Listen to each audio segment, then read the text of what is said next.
Welcome to the second mental health educational webinar in the Rural Minds Connections 2024 event series. I'm Julie Lux, and I'm the Vice President of Communications at Rural Minds. And we are delighted to have everyone here for this second session of the year. And as we start out, I first of all want to thank our sponsors. This webinar is being sponsored tonight by Neurocrine Biosciences and by Teva Pharmaceuticals. So thank you to both of those companies for their generous support. And for those of you who are joining us for the first time for one of our webinars, I want to take just a moment as we start out here to tell you a little bit about Rural Minds. The organization is a 501c3 nonprofit, and it was founded in 2021 by Jeff Winton. Rural Minds' mission is to serve as the informed voice for mental health in rural America and to provide mental health information and resources. And I would send you and suggest that you visit our website because the impetus for Rural Minds was Jeff's sad situation with his own family tragedy, and he tells the story much better than I do. So I would encourage everyone to watch Jeff's video, and because you'll nothing else, remember and see a lot about what goes on and some of the challenges that are unique to mental health in rural communities. And we also want to thank our good partners, the National Grange, who are with us on all of these and many other activities. So with that said, we are in May. I don't know about you, but it's hard to believe we are into May, and May is Mental Health Awareness Month. And this week is also Tardive Dyskinesia, or TD, Awareness Week. And that is the subject of tonight's webinar. And we're going to talk specifically about how this particular condition affects people in rural areas. And then once it's over, I'll have some questions to ask our presenters. But we want to start out again with some of our housekeeping and very important information. And that is, if anyone is experiencing a mental health crisis, we urge you to please dial 988. That is the National Suicide and Crisis Lifeline, and a wonderful resource. And for more information, the Rural Minds website also has a wide variety of different types of resources to support people that are dealing with mental illness, mental issues, or their loved ones. And so please take a look at our website later and check out some of that material that is available, and it's all absolutely free of charge. And I also want to note that we are talking about mental conditions. We're talking about healthcare in general, but this is not intended to be medical advice. We encourage everyone to see their own healthcare provider or their own mental health care provider for specific information. And as always on these webinars, we are very respectful of the privacy of the people who are watching. So no one in the audience for tonight's webinar will be able to see the names or images of yourself, your own name, your own image, or anyone else who is viewing this webinar. But let's now get down. We said that it is Tardive Dyskinesia Awareness Week, and our guests have great information to share with us on that subject. First of all is Todd Donovan, and Todd is going to share his lived experiences managing tardive dyskinesia and the unique situation that is inherent with rural communities. So good evening and welcome, Todd. And also with us this evening is Dr. Mark Fry.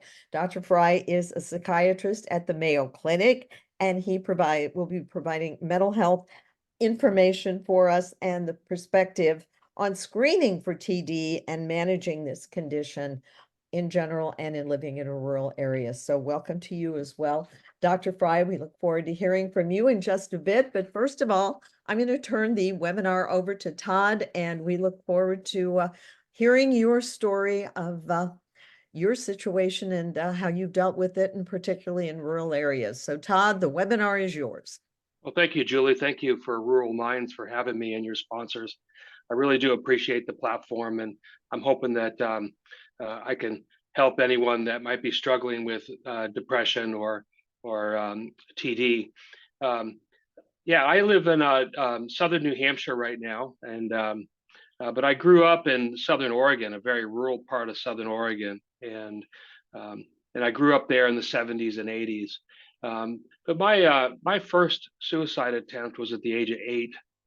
I don't really remember why I was so angry, but I did, and I just knew that I wanted to die, and so I attempted suicide for the first time.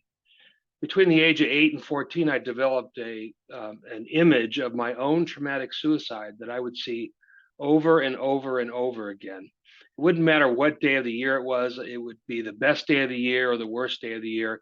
I would see that suicidal image. But at the age of 14, I attempted suicide again. I attempted because I had the suicidal image in my mind like I normally did, but this day was different.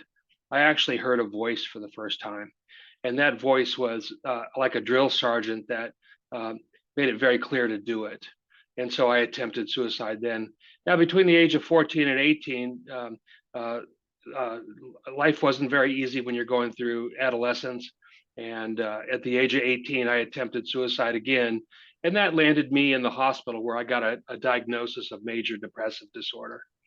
And I was placed on 2 medications. And one of those medications provided me with a blink and some movement that I had to do with my lips and my mouth. And they immediately took me off that medication. And but I remained having these movement problems the rest of my life. Um, and we'll talk a little bit about TD with me here in just a minute. But between the age of 18 and 44, I've been on 11 different medications, and I have been hospitalized 6 times. I've been on many iterations of those 11 medications. In 2008, I tried a round of electroconvulsive therapy, and it did not work for me. It works for many people, but it didn't work for me.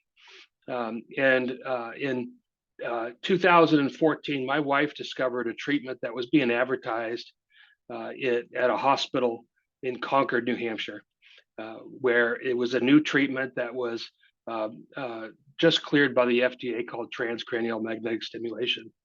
And I went ahead and went to my first appointment, and the psychiatrist said I was a good fit for this type of treatment. And so I went ahead and started TMS. Now, TMS is a very interesting treatment. It's a magnetic impulse that's placed over the prefrontal cortex. And the prefrontal cortex is where mood is regulated. And you have to go through 36 treatments. You can drive yourself and you can drive away from the appointment. There's no anesthesia.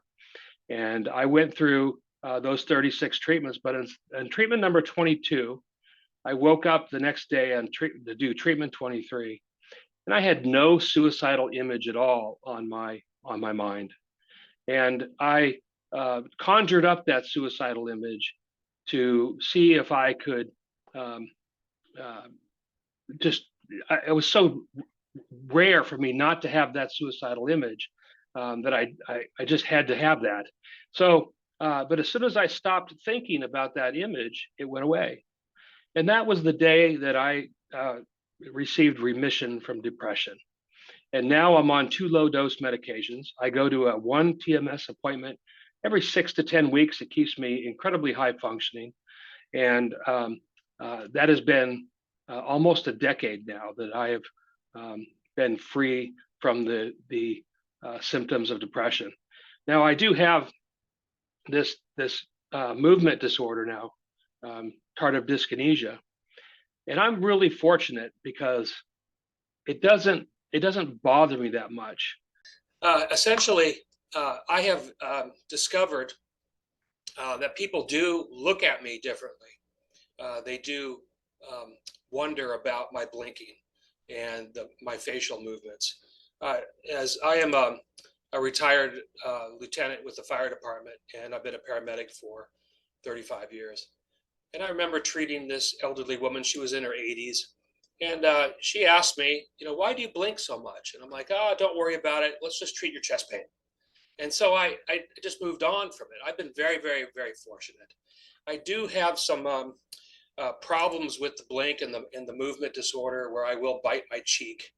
Um, Most of the time, it's on accident if I move my lips or my cheeks like I sometimes do. But growing up in rural Oregon, Southern Oregon, a very remote area, it was 40 miles from the closest largest town. I think we were 30 miles from the closest hospital, and that was a critical access hospital. Uh, there wasn't, and growing up in the 70s and 80s, we didn't talk about depression. We didn't talk about these movement disorders, this TD. Um, and then when I moved to New Hampshire when I was 16 years old, 16, 17, with my parents, we lived in a very rural area of New Hampshire too. And it's very difficult, as most of you may know, that it's a real challenge to find a psychiatrist or any type of med provider, let alone a counselor. And then for the added challenge for me is finding a counselor who can deal with a first responder. And that was a real challenge for me to find that. Now, I've been really fortunate, much more fortunate than most people that I know, where I have been able to find folks to help me with my chronic condition of depression. And but that took a lot of patience to find somebody. And so now I'm on a path with a great toolkit, which includes medication, TMS, a psychiatrist, a psychologist, and my family, which is a fantastic combination to have. I'm very, very fortunate. Todd, I'm going to stop you right there because we are going to come back a little bit later and want to hear more about the challenges that are specific to rural areas and what you faced, because it sounds like both when you were in Oregon and in New Hampshire, there were some challenges there. But before we do that, we'd like to bring Dr. Mark Fry in and tell him to get a little bit more information about TD. What is this condition and what can be done about it from a treatment perspective? So with that, Dr. Fry, if you would please join us, tell us a little bit about yourself, and then tell us a little bit about TD. Greetings to all, and thank you very much, Julie and Chuck and Rural Minds, to join you this evening. My pleasure to be partnering with Todd today as we really try to better understand tardive dyskinesia, or TD, how best to screen for, monitor, and treat that when that would emerge. And I really am grateful to Todd in sharing his lived experience in so many different ways with regards to treatments that unfortunately weren't helping for treatment-resistant depression, treatments that quite robustly helped for treatment of and reducing symptoms, and along the way, most importantly, really Todd designing a treatment support team, if you will, to really best meet his needs for his personal and professional goals. So remarkable. What I would like to do is to give you a broad overview of tardive dyskinesia fairly quickly, and then maybe circle back to some key points in Todd's presentation that I think are really relevant for this discussion. And then Todd, I welcome you and I continuing to have a conversation about TD, treatment-resistant depression. How do we optimize healthcare best in rural America, as one Minnesotan speaking to you all now. So tardive dyskinesia is a medical term, and the two words really are important to understand. Tardive means late, and in the context of a side effect such as Todd's description, it's not something we see right away. It tends to happen after several years of treatment, generally speaking. Dyskinesia is a muscle movement that I can imitate with my hand right now or my lips. Sometimes some tongue movements, or the eye blinking that Todd had referenced. In general, it is an involuntary muscle movement. Tardive dyskinesia is a late onset side effect of drugs, most commonly, that presents in various forms of movement disorders of major muscle groups. Now, while there certainly can be tardive dyskinesia with many different types of treatments, the overwhelming majority of medications that contribute to this side effect or adverse event are antipsychotic medications. And the reason that is antipsychotic medicines are changing dopamine levels. Now, changing dopamine levels, we think, is one piece of a complex process that ultimately reduces symptoms of paranoia, hallucination, symptoms we might see in schizophrenia, that can reduce symptoms of euphoria, grandiosity, symptoms we might see in mania. And as Todd was referencing, symptoms of depressed mood, suicidal ideation, not enjoying things that we would see in treatment-resistant depression. So part of the mechanism of action of these antipsychotic medicines is how we think they are helpful.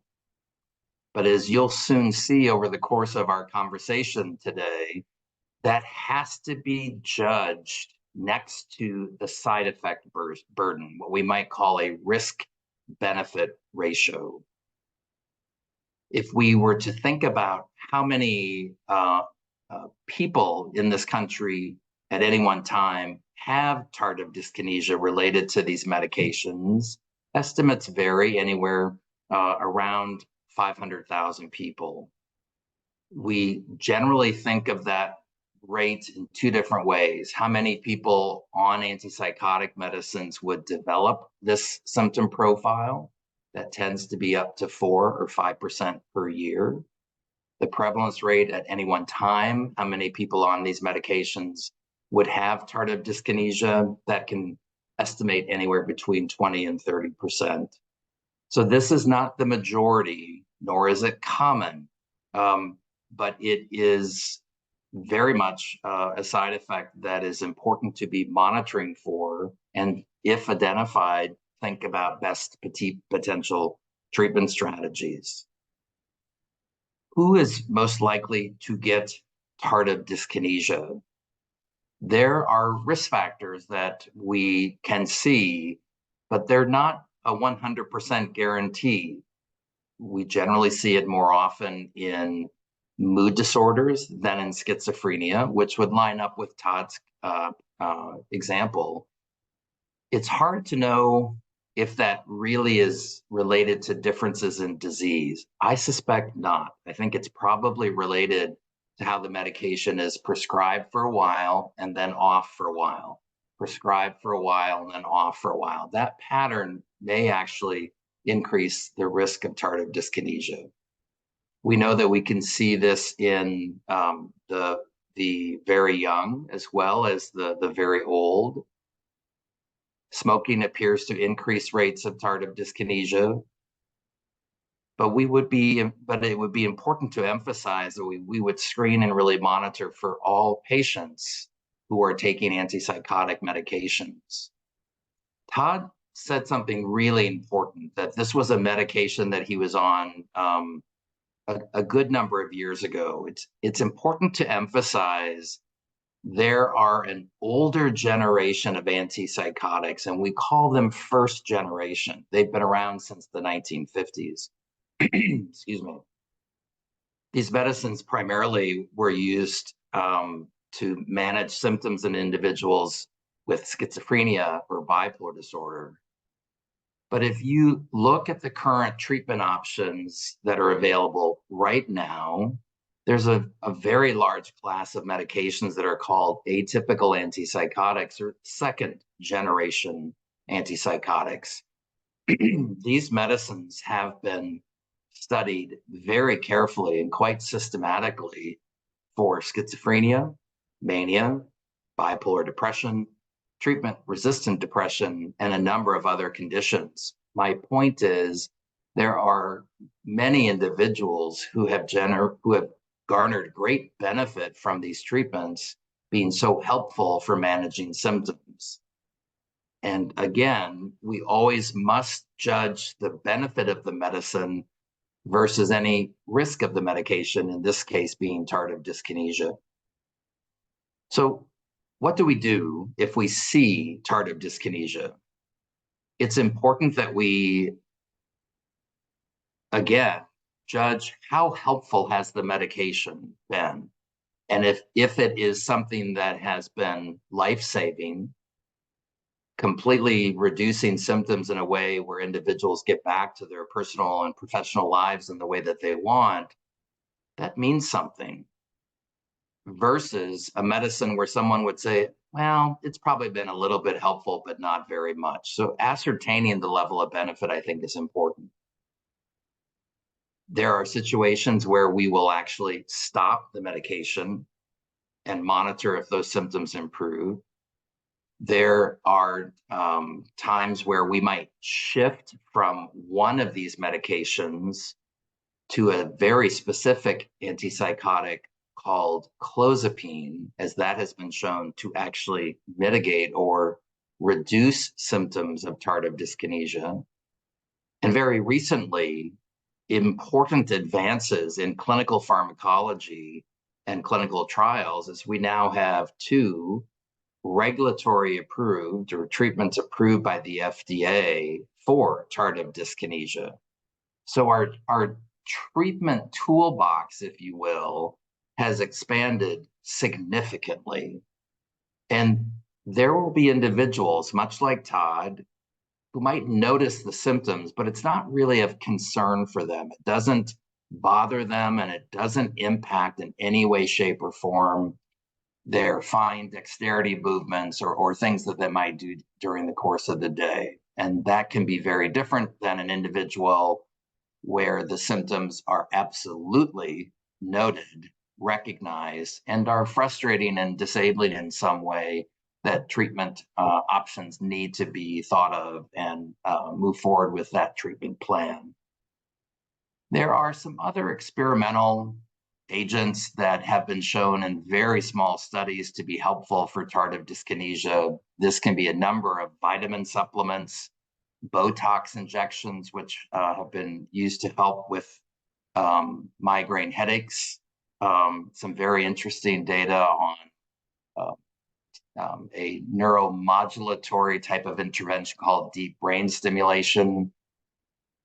At the end of the day, we want our treatment interventions to be helpful and safe. And those 2 variables always need to be assessed and regularly assessed to make sure that the overall risk-benefit ratio is in favor of optimizing or reducing symptom burden for individuals receiving treatment with these compounds. Thank you, Dr. Fry. I'm gonna stop you there and bring Todd back in, because you had started, Todd, to talk a little bit about the medication that you had taken, which sounds like it was quite a while ago, that caused the tardive dyskinesia to come about. And it sounds like you still have that. Is that, Dr. Fry, something, and Todd confirmed this for me, but is that something that was because of they were those older generation medications? Yeah, it was a first generation antipsychotic that I took. And that was about 34 years ago now, 35 years ago now. So yes, and it took about 6 months, as Dr. Fry said, it took about 6 months for me to realize that I had something going on.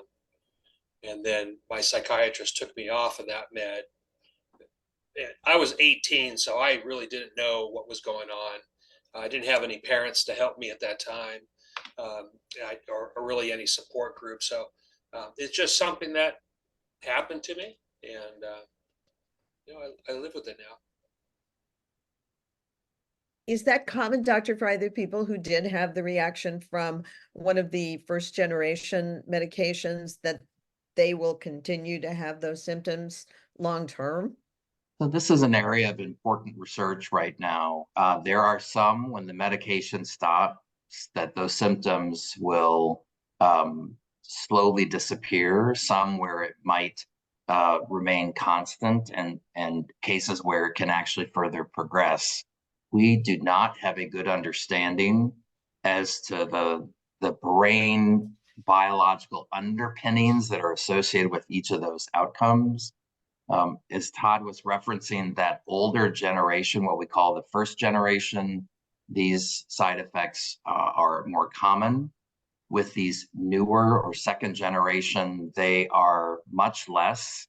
That's why they're referred to as atypical, but the burden, or but it's not a 0% guarantee that those won't emerge. It's just significantly less. I think it's always, for me, I always go back and have a conversation with someone like Todd, and say, what's the level of benefit you've seen from this intervention? What's the level of risk? And that discussion often can help very clearly guide next steps. And that type of conversation is not once, that's periodic during a course. What I think is, Todd, is remarkable about your story is you are highlighting so many things really that are challenging, and yet we've made some progress in rural America. But there are treatments that you've tried that you have not done well with at all, and then referencing that you've done very well with transcranial magnetic stimulation, or TMS, another treatment that is FDA approved for treatment-resistant depression. I look forward to a day where we might have a clinical interview with an individual who's struggling with treatment-resistant depressive symptoms, do a really comprehensive clinical exam, and perhaps do additional diagnostic testing, whether it's a blood draw or a brain scan or a cognitive test, to say the pattern of symptoms you have, we think would respond best to this treatment. So we would recommend that, whereas someone else who doesn't have those treatments, we might recommend an alternative. This is where biomarkers or measurements that help inform greater individual treatment recommendations is our future. And you're really highlighting so many points about that. I think the other piece I really am curious about is rural America in this day and age, medications can be really helpful. And we as well do a lot of video consultation, much like what we're doing right now. And yet, when I hear your story about how helpful transcranial magnetic stimulation was, that might be a little more challenging to identify in rural America, and that's not something we can do by video therapy, at least at this point in time. So you're really highlighting some areas where progress has clearly been made, but some areas where we have more work yet to do. And Dr. Pride, that you read my mind, because that was one of the things I wanted to ask Todd as well, is when your wife found this treatment and suggested this as an alternative for you, did you have a hard time finding a place that you could go, or did you have to travel a long way to get there in order to get this treatment? I only had to travel an hour to get to the treatment. There's some people who think that's a long way, by the way. Yeah, that is an hour. That can be a long way for a lot of people. But I where I lived in rural Oregon, an hour was to the grocery store. Yes. So yes. But I do want to say this about, I would not change taking that first generation antipsychotic. I don't regret taking that because I have the TD. I knew I was sick. I knew I had an illness, and I knew I needed to do something. And I kept trying something as the years went on. And to be honest with you, treatment-resistant depression gets more dangerous as you get older, because one, you hear the word treatment-resistant and you're like, great. It's just great. It's resistant. And secondly, I just kept trying until I found something that worked. And what's really exciting is that there are new meds that are coming out. there's great stuff down the pipeline that's coming out, and it doesn't take as long as it used to take. And I'm really excited to see what's going to come around the corner. Biomarkers, different treatment, EMDR, and a variety of different treatments that are out there. It's just so exciting to see so many people dedicated to helping folks like me. And I just want to tell anyone in the audience that's listening to this, you can't give up. Treatment works. You just have to find the right combination and just do whatever it takes to get the treatment that you need. Dr. Fry, do you find that all of your patients are as knowledgeable and as determined as Todd is? This is awesome, Todd, and inspiring, I hope, to others. I would echo the inspiration is very welcomed and really quite wonderful. And Julie, I actually think, kind of given sort of technology, I see more and more patients that I've had the pleasure to serve are much more knowledgeable about, Todd, how about if we say difficult to treat depression? Much more knowledgeable. And they know there might be some medications. There might be a magnet that we put on the head. Everyone's aware of electroconvulsive therapy. There are ketamine treatments. What I find really exciting as a clinician is the menu of choices has never been this diverse. Now, that's terribly exciting and kind of anxiety provoking at the same time, because I think we want to be good stewards and give our best recommendations for whom is transcranial magnetic stimulation therapy helpful for, and how do we get that to them right away? And for whom are medications helpful, and how do we minimize unsuccessful treatment trial after unsuccessful treatment trial after unsuccessful treatment trial? That burden is unacceptable to individuals seeking care, and I would argue that's a failure of our healthcare system that I hope gets better very quickly. Todd, also, you bring up a really important point. So I kept emphasizing, well, let's do a risk-benefit analysis right now on, is this medicine helpful, and if so, how? Is this medicine harmful, and if so, how? But you're bringing up another point that I think is, and you're doing so quite bravely. We actually really have to have the discussion of what are the risk benefits of no treatment. So if this medicine is not very helpful and there's a side effect, we're going to stop it.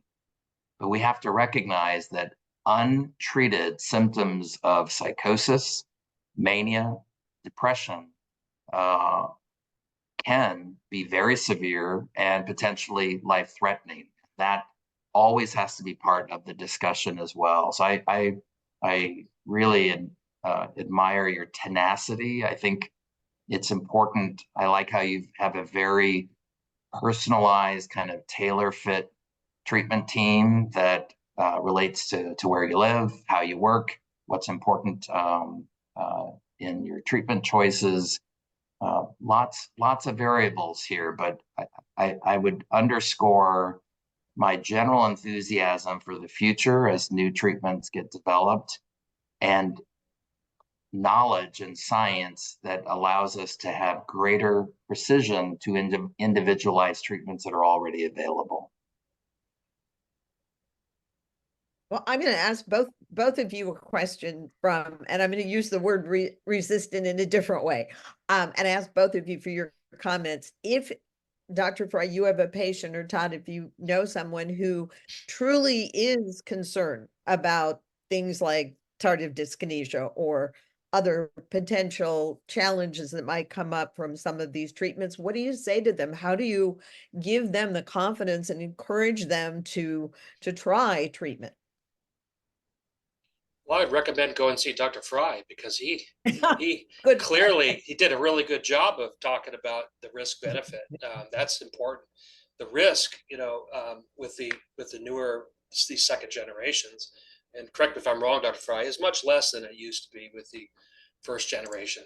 And like I said, I was so sick that I don't regret taking that first generation antipsychotic.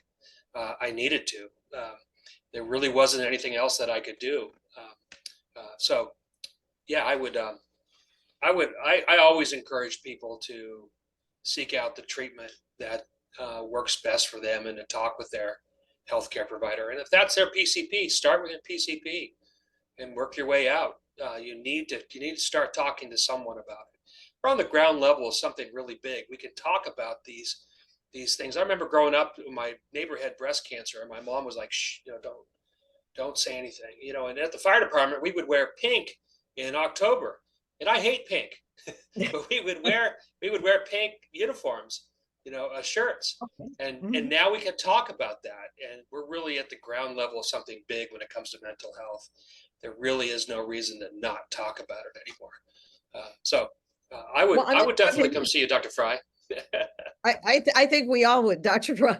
I'm going to jump in for 1 second, though, because what you said, Todd, about your mother and the neighbor who had breast cancer is something that Jeff has talked about. Jeff Winton, our founder, has talked about in his experience many times, that even back a number of years ago, maybe his grandmothers both had cancer. And that was something that was not talked about. Do you think that there is still, or maybe in some communities, still the stigma? Does the stigma still exist that people don't want to talk about mental illness simply because they're afraid of what the neighbors will think? Absolutely. I mean, I've definitely had that fear. One of the great things is I did a program that taught me how to tell my story after I got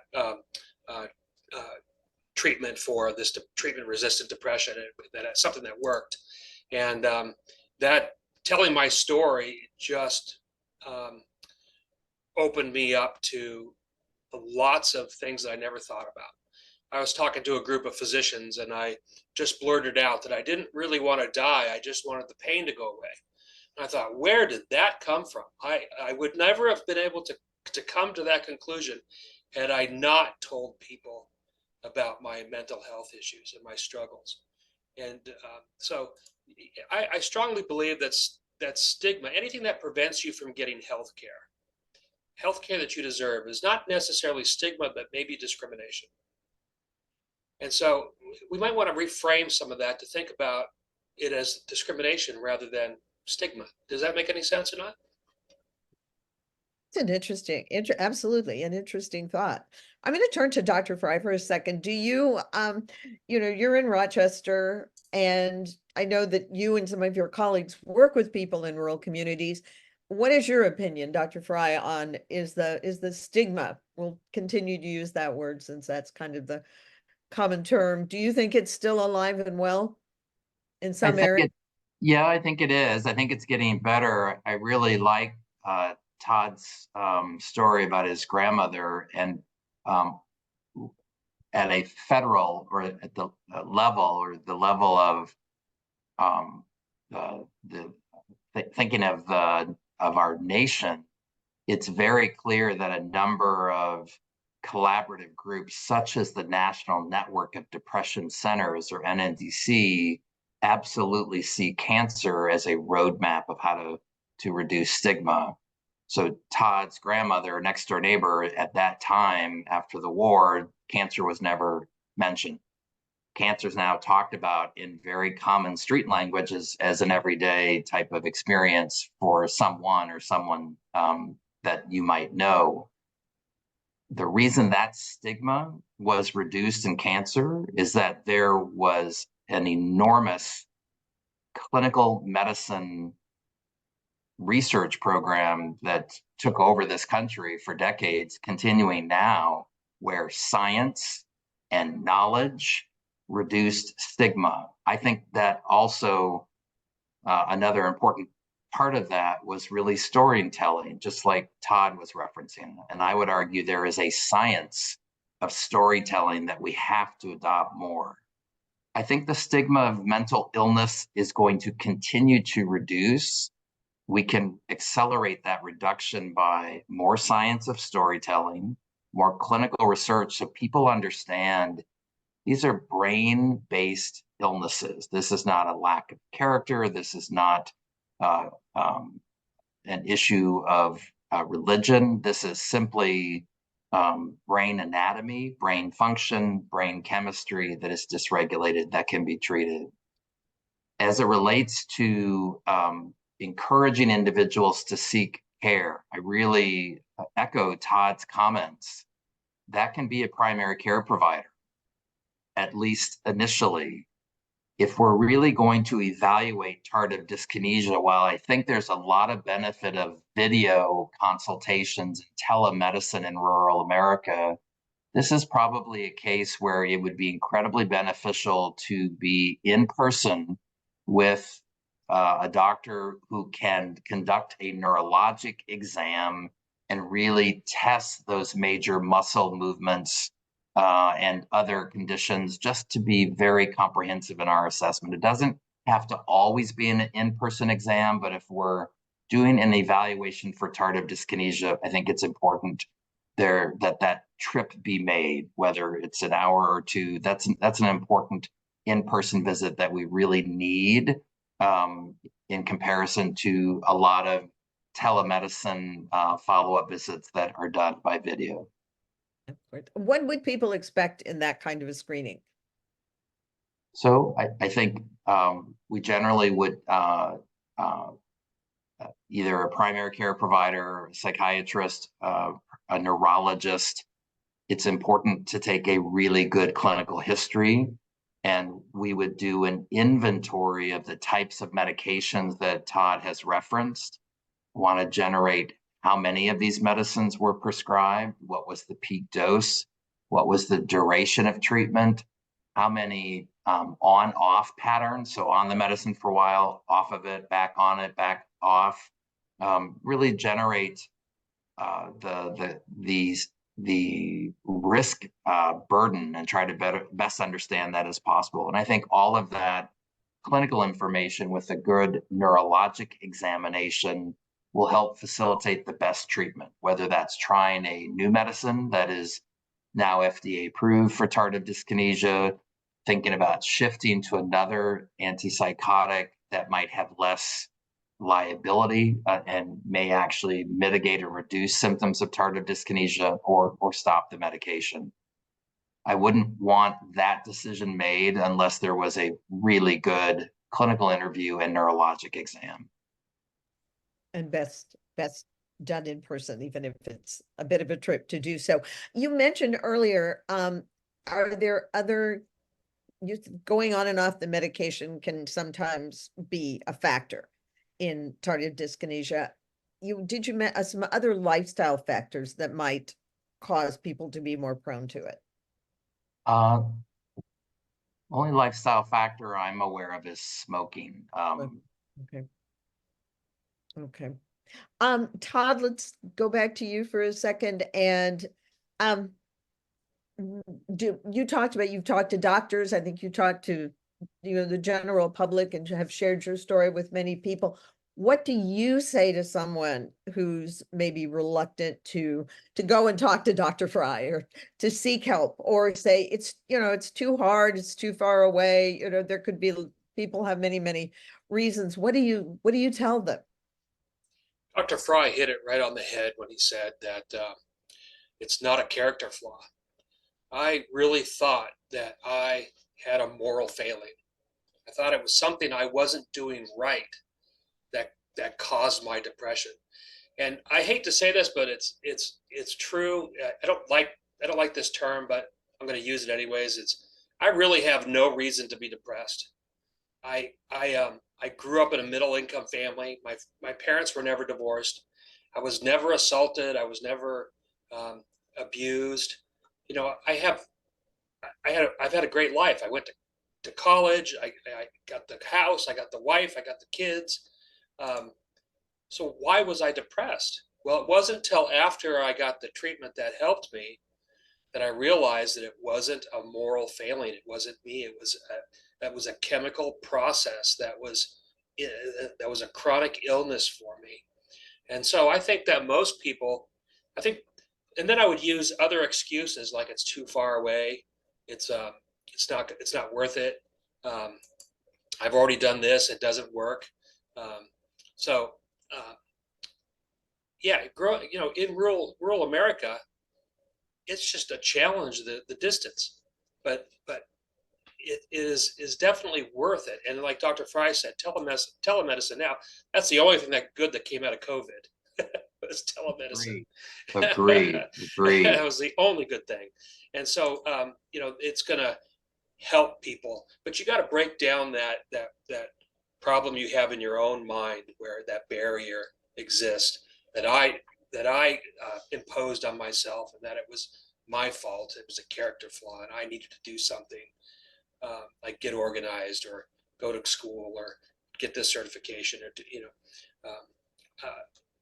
yeah, it's definitely a chemical process. It's a physical problem. It needs to be dealt with medically. Todd, I would just add, what the symptoms of depression or difficult to treat depression is really isolation, which kind of magnifies everything that you just referenced. If you kind of pull away from your family, loved ones, not engaged in reading or following current events, it magnifies those symptoms. And I really think that the recognizing that there's easier access to care, whether it's a primary care provider or telehealth. I want to underscore your comment. The level of telemedicine we have now would have taken us 10 years minimum, I'm sure, had we not had COVID. COVID galvanized this country to really bring that technology, which has been instrumental for rural America. And I have myself and many other clinicians will often conduct a lot of our work now by video. I think I generally prefer still at least one in-person video or one in-person visit. But if distance is a problem, and we have this problem quite frequently in Minnesota, New Hampshire, Oregon, these other places, New York, then we make this work, and it's very good. I think the local primary care provider reaching out to the subspecialty clinician for difficult to treat depression also really works well.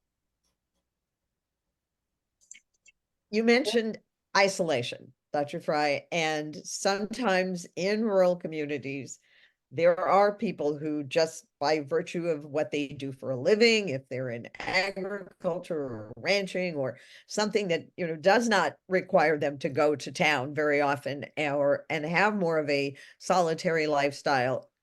Do you find these people more challenging to treat, or maybe even to convince that treatment will be a benefit to them? I don't see them as more challenging.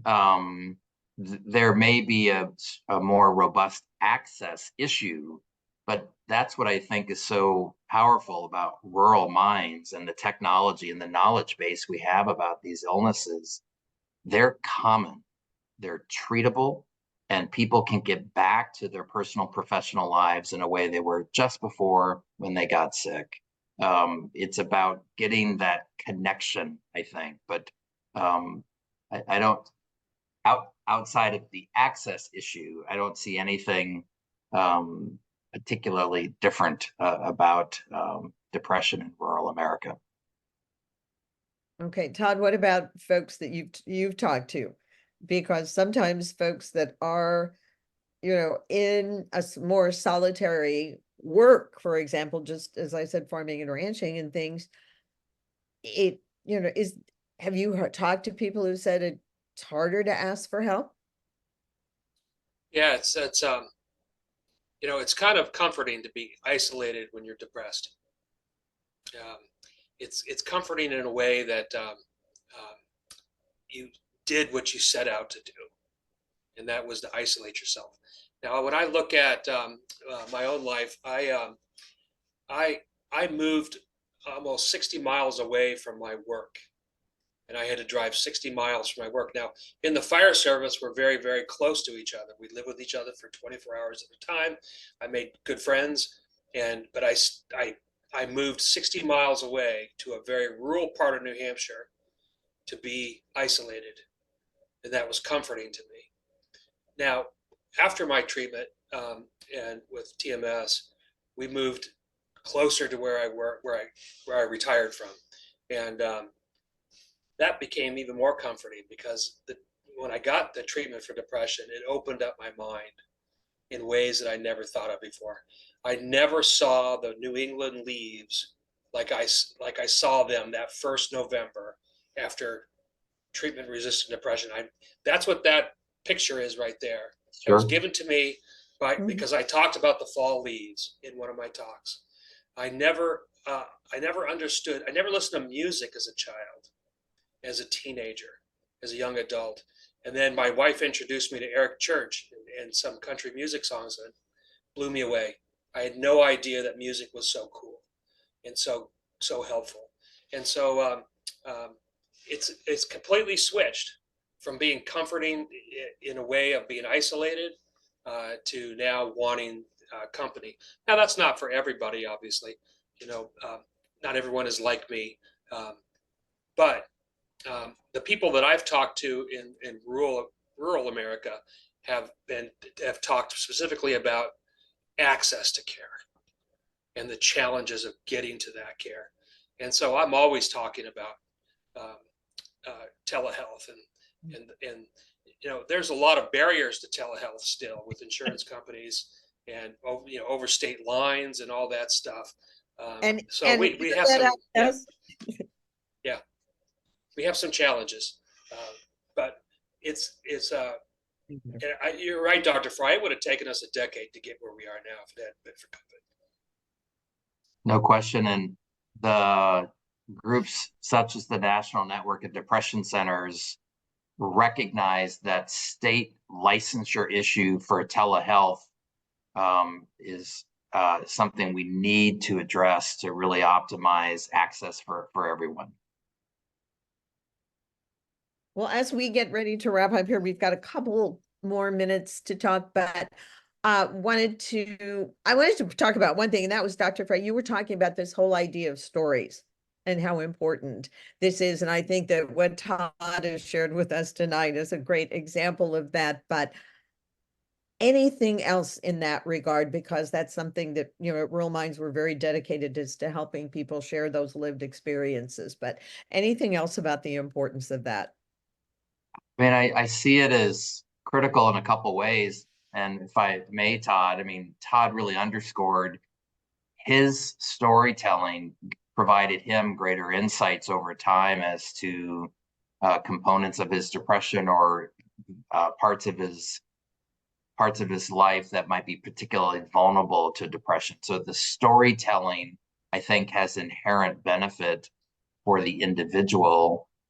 I think all of our studies in medical education and continuing professional development would suggest that the science of storytelling is a better way to learn, kind of putting facts on faces, if you will.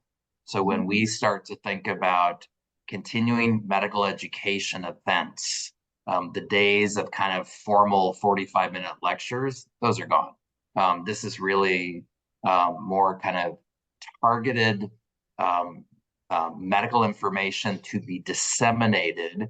And one of the best ways to do that is to link that. We're all human beings at the end of the day. And linking that to stories has been shown to be, one, really educational, two, far more enjoyable, and three, more impactful. People retain the information better and can be better providers and clinicians thereafter.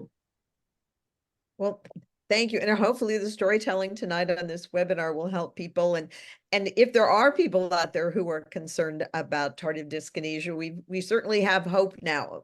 And, that's a positive story to tell, if, that even though this may be something that some people experience, there's options available. And as you said, Doctor, those important risks and benefit evaluations. But Todd, any final thoughts from you this evening?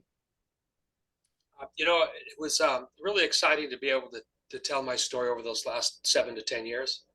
And now I used to be the guy that people would call in New England to tell my story. And now there are about a dozen different people who are telling their story. And I don't get called as much. It's kind of cool. That's why I really believe that we're on the precipice of something really big when it comes to the stigma of mental illness, of mental health. So, treatment works. I'm living proof. Awesome. Thank you. Dr. Fry, anything we've missed that you'd like to share? I would want to first thank Todd for his trailblazing efforts, and you can see that it's working, that you're not being invited to talk as often. But more importantly, as a clinician who's worked in this space for a couple of decades, I have never been more excited and enthusiastic about a future that is really full of innovation, neuroscience, and really coupling that with the importance of joining forces with lived experience and really individualizing treatment choices going forward. I'm rejuvenated in my practice. Wonderful. Thank you. Thank you both so much for your time this evening. We also want to thank our sponsors, Neurocrine Biosciences and Teva Pharmaceuticals, for their generosity this evening. And as we close, want to remind everyone watching that you will be receiving a short survey at the conclusion of this webinar, and we would really appreciate and value your response to that, because that's how we get the subject matter for webinars like this. So please do that. Again, our thanks to you, Dr. Fry, and to you, Todd, for being with us this evening. We hope that you will follow Rural Minds, not only on our website, but we are on social media, Facebook, Instagram, X, Twitter, LinkedIn, you name it, we're there. We would love to hear from you, because through that, you will also hear about more of these types of webinars that are coming up.